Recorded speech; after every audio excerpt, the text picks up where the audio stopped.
O som constante do monitor cardíaco foi a primeira coisa que Carlos ouviu ao despertar. O ritmo das batidas era reconfortante, quase hipnótico, mas logo veio a sensação estranha de que algo não estava certo. Ele abriu os olhos lentamente, piscando contra a luz branca e fria que iluminava o quarto. O teto era liso, impessoal, com pequenos sinais de desgaste que sugeriam um prédio antigo.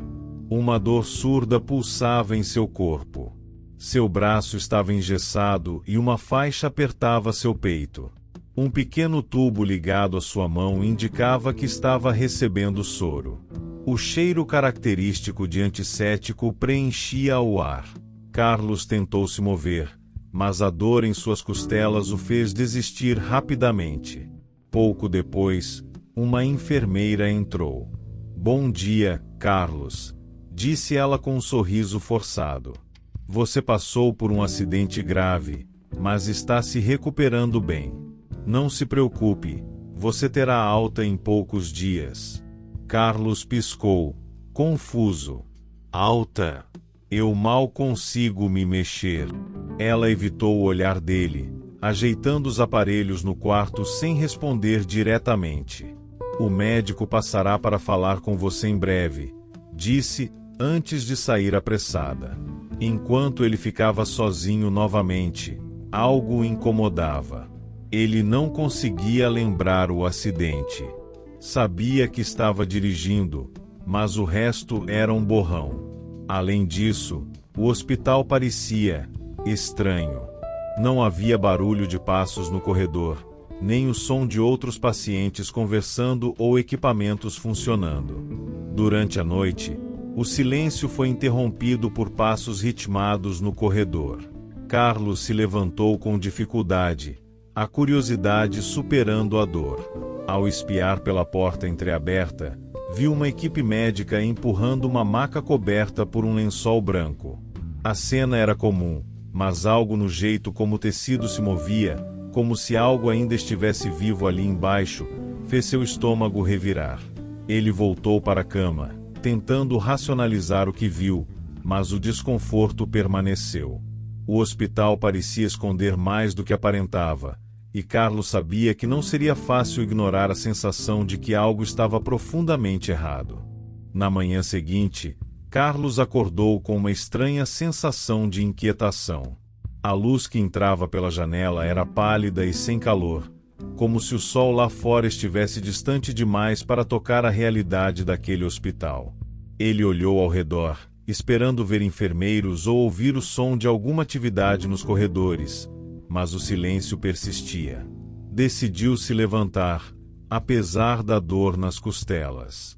O soro preso à sua mão tornou os movimentos lentos e cuidadosos, mas ele precisava sair daquele quarto abafado. Caminhando pelo corredor, notou algo curioso. Nenhum outro paciente parecia estar em movimento. Os quartos pelas quais passou tinham as portas entreabertas, e dentro ele via figuras deitadas em camas, imóveis como estátuas. Mais adiante, avistou um homem sentado em uma cadeira de rodas próxima à recepção. Carlos tentou iniciar uma conversa. "Com licença, você sabe onde está todo mundo? O hospital está tão vazio." O homem virou lentamente a cabeça, os olhos fixos em Carlos. "Todos estão aqui", respondeu ele, sua voz carregando uma tonalidade estranhamente monótona. Antes que Carlos pudesse perguntar mais, uma enfermeira apareceu, pegou a cadeira de rodas e afastou o homem sem dizer uma palavra. O desconforto de Carlos crescia. Ele se dirigiu à recepção, onde um telefone estava disponível. Pegou o aparelho e discou o número de sua irmã, mas, ao invés de ouvir o toque, foi recebido por estática. Tentou novamente, mas o resultado foi o mesmo. Enquanto ele estava na recepção, um som ecoou pelo corredor. Um carrinho de emergência era empurrado por 2 médicos em alta velocidade. Sobre a maca, um corpo estava coberto por lençóis, mas desta vez, Carlos percebeu algo peculiar. As pernas do corpo estavam dobradas de forma errada, como se não pertencessem à anatomia humana. A enfermeira que o atendeu no dia anterior apareceu ao seu lado. Carlos, você deveria descansar. Volte para o seu quarto. Ele hesitou, mas a expressão dela era firme, quase sombria. Relutante, voltou ao quarto, o estômago revirado pela estranheza dos eventos. Não conseguia se livrar da impressão de que algo estava acontecendo naquele hospital que ninguém queria que ele soubesse. Carlos acordou mais cansado do que quando havia dormido. A noite foi inquieta, cheia de sonhos confusos que ele não conseguia lembrar. Apesar da dor no corpo, decidiu explorar mais o hospital durante o dia, convencido de que algo estava muito errado. Na sala de espera, ele encontrou um jornal amassado sobre uma das cadeiras. Era uma edição antiga. A data no canto superior direito marcava semanas antes. Intrigado, começou a folheá-lo até que algo chamou sua atenção na seção policial. Um acidente de carro. Carlos leu a matéria duas vezes, tentando processar as informações. Um veículo havia capotado em alta velocidade na rodovia, matando o motorista e deixando uma cena devastadora. Ele sentiu um arrepio ao ver seu próprio nome na lista de vítimas fatais. Isso não faz sentido, murmurou, apertando o jornal contra o peito. A matéria mencionava que o corpo do motorista foi retirado dos destroços em condições graves e levado para o necrotério. Carlos sentiu sua respiração acelerar. Ele estava vivo, certo? Ele estava no hospital. Então como podia estar naquela lista? Desesperado, levou o jornal para a recepção.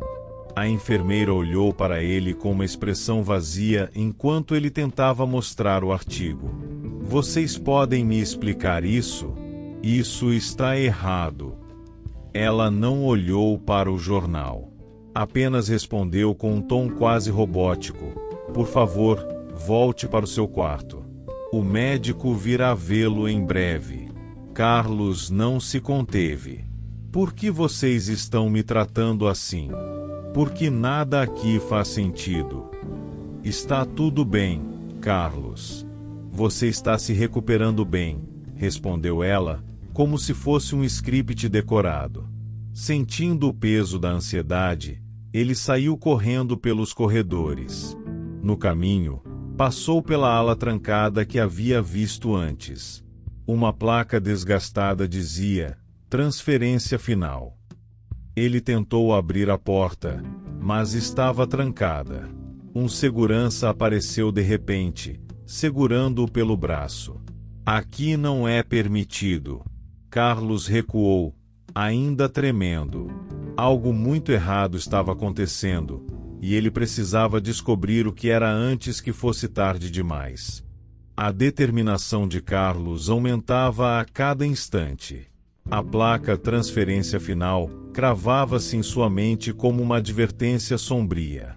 Ele sabia que precisava entrar naquela ala. Durante a madrugada, quando o hospital parecia mergulhado em um silêncio ainda mais profundo, ele decidiu agir. Com passos cuidadosos, chegou novamente à porta trancada.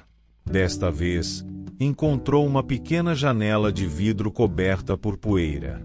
Limpando-a com a manga de seu pijama hospitalar, conseguiu ver apenas a escuridão além da porta. Havia algo convidativo e aterrorizante naquela penumbra. Para sua surpresa, a porta estava destrancada. Girou a maçaneta e entrou. O ar ali dentro era denso, pesado, e o cheiro de mofo misturado com antisséptico quase o fez engasgar. A luz era fraca, emanando de lâmpadas fluorescentes que piscavam incessantemente, criando sombras em movimento nas paredes. Enquanto caminhava, percebeu que a ala parecia muito maior do que deveria ser. Corredores intermináveis se ramificavam como um labirinto. Cada porta que abria o levava a salas repletas de objetos pessoais. Fotos antigas, livros, roupas, todos catalogados com etiquetas que tinham nomes, datas e palavras enigmáticas como aceito ou negado. Carlos encontrou uma sala cheia de arquivos. Vasculhando freneticamente, descobriu prontuários com nomes familiares. Eram os pacientes que ele tinha visto no hospital, inclusive o homem na cadeira de rodas. Todos estavam marcados como transferido. Seu coração disparou ao encontrar um arquivo com seu próprio nome. No canto inferior da página, a palavra em processo estava escrita à mão, acompanhada de uma data, o dia seguinte. Uma onda de pânico tomou conta dele. O que significava o em processo? Transferido para onde? Antes que pudesse pensar em respostas, um barulho de passos ecoou atrás dele. Carlos virou-se rapidamente, mas não havia ninguém.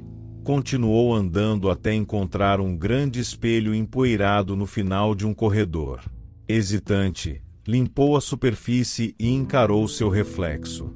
Sua respiração falhou. No vidro, ele não estava vestido com pijama hospitalar, mas com roupas rasgadas e cobertas de sangue. Seu rosto estava irreconhecível, mutilado e inchado, como se tivesse acabado de sair do acidente descrito no jornal. Atordoado, Carlos deu um passo para trás, mas tropeçou em algo no chão. Quando olhou, percebeu que era uma maca coberta por um lençol branco. Algo sob o tecido começou a se mover lentamente. Um sussurro surgiu ao longe, murmurando palavras incompreensíveis. Carlos sentiu que precisava sair dali antes que o hospital o engolisse por completo. Carlos saiu correndo da ala trancada, mas os corredores pareciam não levar a lugar nenhum. Por mais que dobrasse esquinas ou subisse escadas, ele voltava ao mesmo ponto de partida. Era como se o hospital estivesse vivo, rearranjando-se ao seu redor. Ele tentou se acalmar, mas a sensação de estar sendo observado tornava isso impossível. Sombras se moviam nas extremidades de sua visão, e sons indistintos, sussurros, passos, batimentos cardíacos, preenchiam o ar, cada vez mais altos. Em um momento de desespero, Carlos alcançou uma porta com uma placa que dizia saída. Ele a empurrou com toda a força, mas ao atravessá-la, encontrou-se novamente em seu quarto. A cama estava lá, exatamente como ele a havia deixado, e o monitor cardíaco piscava em silêncio. No entanto, algo estava diferente.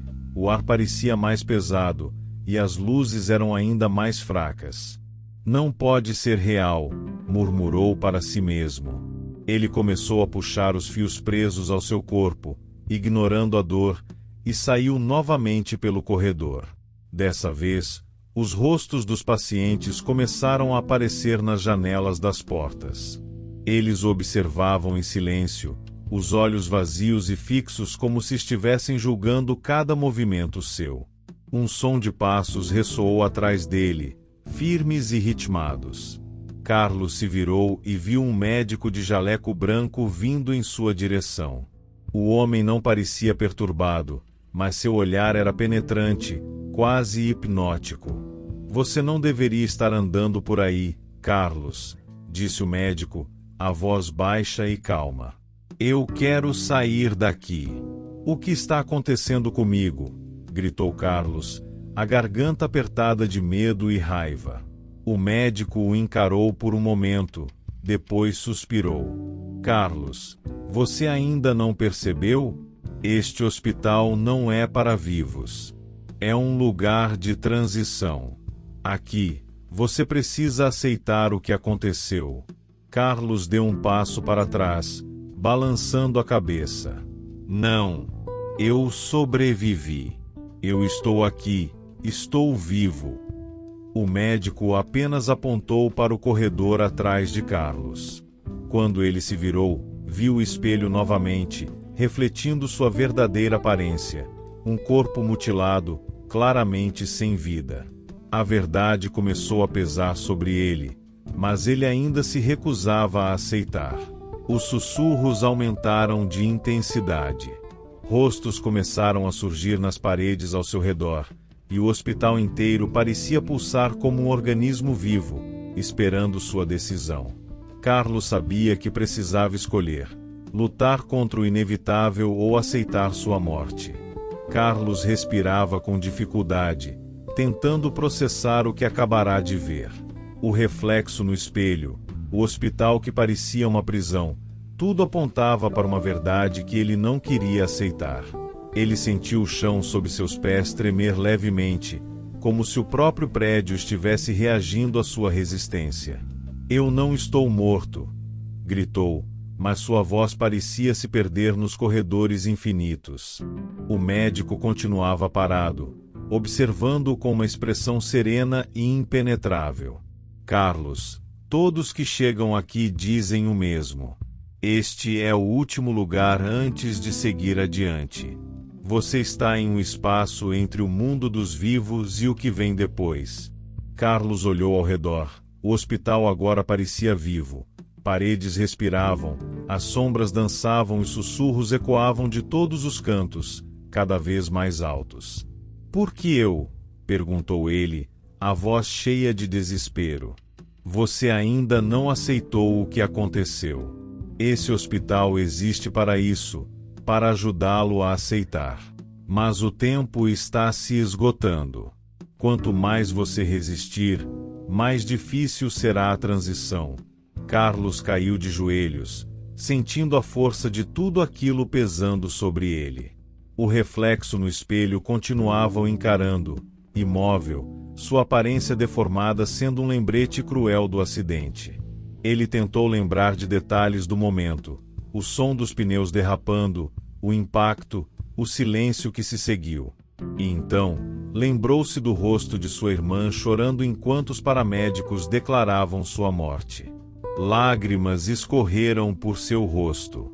"Eu não queria morrer", murmurou. "Mas você morreu, Carlos", respondeu o médico, com a voz carregada de uma estranha compaixão. Nesse momento, as luzes do hospital começaram a piscar violentamente. O ambiente ao seu redor ficou mais calmo, como se esperasse sua decisão. Finalmente, ele se levantou, encarou o médico e balançou a cabeça. "Eu entendi", disse, com uma voz que soava derrotada. O médico assentiu, e Carlos sentiu um calor suave envolvê-lo. As paredes do hospital começaram a se dissolver em uma névoa brilhante. Ele sentiu uma leveza que nunca havia experimentado antes, como se todas as dores físicas e emocionais tivessem desaparecido. Quando Carlos finalmente desapareceu, o corredor ficou vazio novamente. O silêncio retornou, mas não por muito tempo. Logo, um som de sirenes à distância trouxe um novo paciente para a emergência. Uma maca entrou rapidamente no hospital, e um jovem inconsciente foi levado para um quarto. Seus ferimentos eram graves, mas no soro ao lado da cama, a etiqueta já dizia "em processo".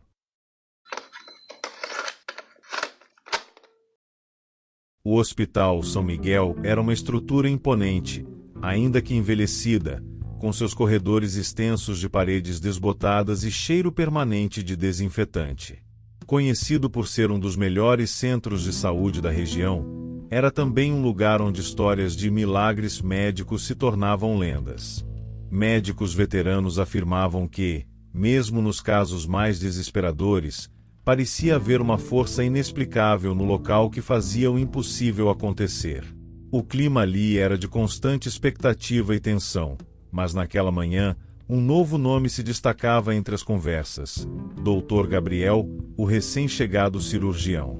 Ele havia conquistado a atenção de todos ao realizar uma operação complexa em Dona Alzira, uma paciente idosa em estado crítico que havia sido desenganada por outros médicos.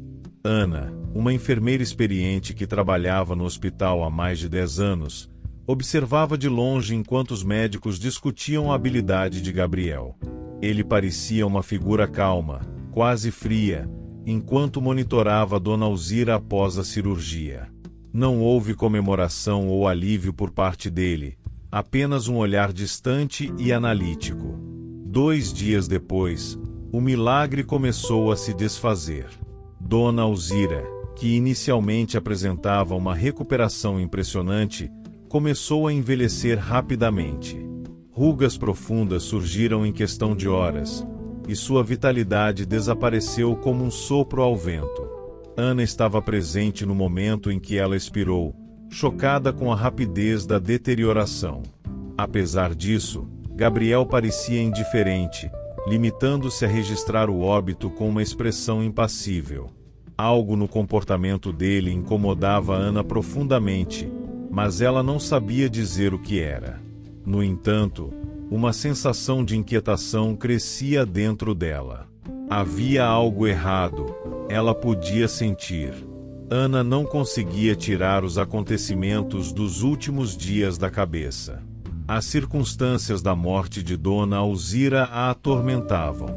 Ela revisou mentalmente cada detalhe, desde o momento em que Gabriel assumirá o caso até o súbito declínio da paciente. Algo parecia fora do lugar, mas ela não tinha provas concretas. A inquietação aumentou quando outros casos semelhantes começaram a surgir. Pacientes que haviam sido salvos milagrosamente por Gabriel passaram a apresentar sintomas bizarros logo depois.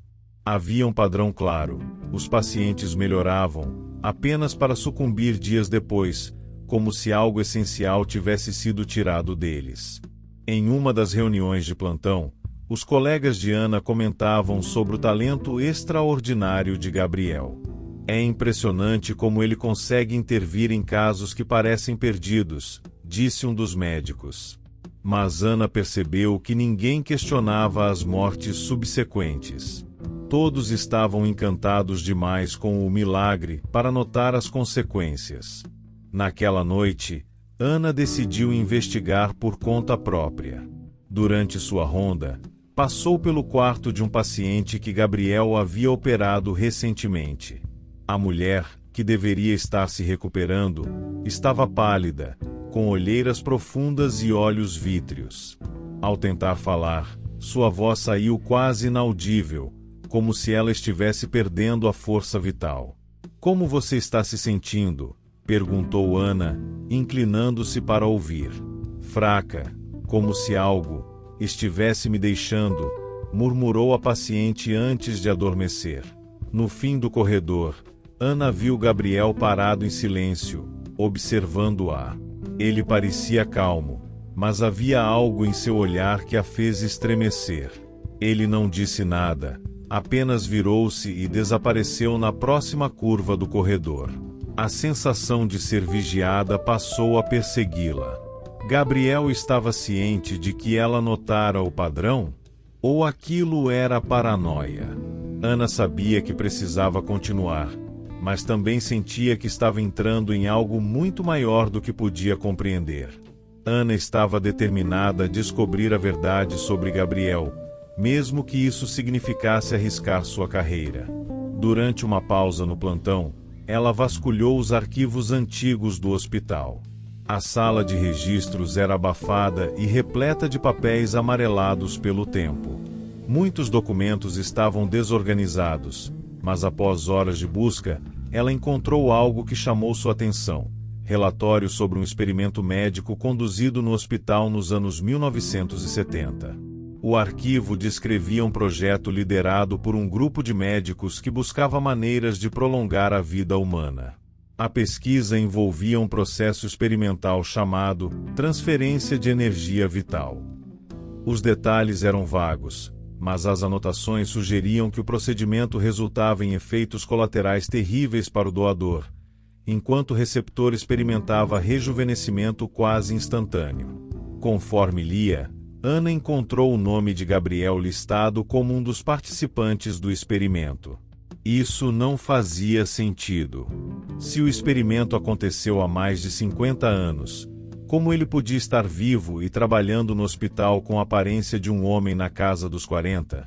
Ela encontrou um relatório descrevendo o desfecho do experimento, uma catástrofe. Todos os participantes do estudo, exceto um, haviam morrido. O sobrevivente desapareceu sem deixar vestígios. O nome do sobrevivente estava censurado, mas Ana sabia que não podia ser coincidência. Gabriel era a peça que faltava nesse quebra-cabeça. A pressão aumentou quando Gabriel começou a aparecer de forma inesperada, como se estivesse seguindo cada movimento dela. Durante um plantão noturno, Ana ouviu passos ecoando nos corredores vazios. Quando se virou, encontrou Gabriel parado ao longe, observando-a com um sorriso enigmático. "Você está procurando algo?" ele perguntou, sua voz suave e cheia de uma calma assustadora. Ana tentou disfarçar seu nervosismo, respondendo rapidamente: "Não, apenas conferindo os pacientes." Gabriel apenas assentiu e se afastou, mas Ana sabia que ele desconfiava dela. O medo começou a crescer. Ela não estava apenas investigando o mistério, estava se envolvendo em algo perigoso, talvez mortal. Ana sabia que não poderia evitar Gabriel por muito tempo. Sua presença era cada vez mais inquietante, e os eventos ao seu redor tornavam impossível ignorá-lo. Naquela noite, ela decidiu confrontá-lo. Esperou até o fim do plantão, quando o hospital estava silencioso, com apenas o som ocasional de monitores ao longe. Gabriel estava na sala de cirurgia, aparentemente revisando um caso, mas Ana sabia que ele estava esperando por ela. "Por que você está fazendo isso?" Ana perguntou, entrando na sala. Sua voz estava firme, mas seu coração batia forte. Gabriel levantou os olhos do relatório, um sorriso calmo surgindo em seu rosto. "Isso o quê, Ana?" "Eu sei sobre o experimento. Sei que você estava envolvido. Sei que algo aconteceu. E que você não é quem diz ser." Gabriel inclinou a cabeça, avaliando-a com curiosidade. "Você é mais perceptiva do que eu imaginava. A maioria das pessoas simplesmente aceita os milagres, sem questionar." Ana sentiu o ar na sala ficar mais pesado. "Milagres? Você está matando essas pessoas. Está tirando algo delas. O que você fez com Dona Alzira? Com os outros?" Ele se levantou lentamente, caminhando em direção a ela. "Você quer mesmo saber, Ana? Muito bem. Eu vou lhe mostrar."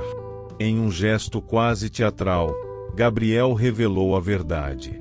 Ele explicou que o experimento não apenas funcionou, mas o transformou. A energia vital dos pacientes que ele salvava fluía para ele, prolongando sua vida de forma indefinida. No entanto, havia um preço. Os doadores sucumbiam rapidamente, envelhecendo ou adoecendo à medida que ele prosperava. "Você chama isso de matar, mas eu chamo de sobrevivência. Não fui eu que escolhi isso, Ana. Foram seus ancestrais." O plot twist veio como um soco. Gabriel revelou que Ana era descendente de um dos médicos que o sujeitaram ao experimento. Eles haviam usado cobaias humanas para testar suas teorias, e quando tudo deu errado, o abandonaram para lidar com as consequências sozinho. "Eu sou o que eles criaram. E agora, você vai pagar por isso." Ana tentou fugir, mas as portas da sala de cirurgia pareciam trancadas.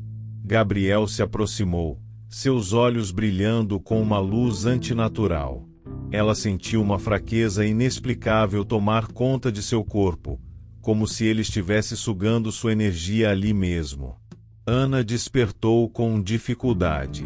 Estava em um quarto vazio do hospital, o corpo pesado e as articulações rígidas, como se décadas de envelhecimento tivessem acontecido em uma única noite. Tentou se levantar, mas sua visão estava turva, e o som ao redor parecia distante. As lembranças do confronto com Gabriel voltaram como flashes. A revelação, a sensação de sua energia vital sendo drenada e o olhar dele, frio e implacável. Ela olhou ao redor e encontrou um caderno em sua mesa de cabeceira. Com esforço, pegou uma caneta e começou a escrever tudo o que sabia sobre Gabriel. Cada detalhe, cada pista, cada horror. Se não pudesse detê-lo, pelo menos poderia alertar outras pessoas sobre ele. Enquanto escrevia, notou algo estranho em seu reflexo no vidro do monitor ao lado. Rugas profundas marcavam seu rosto, e seus cabelos, outrora castanhos, agora estavam brancos como neve. Ela mal se reconhecia. A energia vital que Gabriel tirara dela a deixará envelhecida, quase irreconhecível. Poucas horas depois, Ana chamou um colega enfermeiro, entregando-lhe o caderno. Por favor, guarde isso.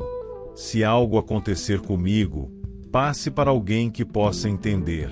O colega, confuso, tentou argumentar, mas ela insistiu. Havia um peso de urgência em sua voz que ele não pôde ignorar. Gabriel, no entanto, estava longe de terminar. Ele desapareceu do hospital na manhã seguinte, sem deixar rastros. Seu armário estava vazio, e nenhum registro parecia ter sido feito dele além dos casos que ele operara. O ciclo se reiniciaria em outro lugar, sob outra identidade, com novas vítimas. Na última cena, um novo hospital é mostrado, com uma placa que anuncia um renomado cirurgião recém-contratado. Dentro, Gabriel, agora com uma aparência diferente, observa os corredores com um sorriso discreto. O diário de Ana é encontrado, mas parece mais um delírio de uma mulher moribunda. As pessoas o descartam como algo sem importância, enquanto Gabriel inicia novamente seu ciclo de morte e sobrevivência.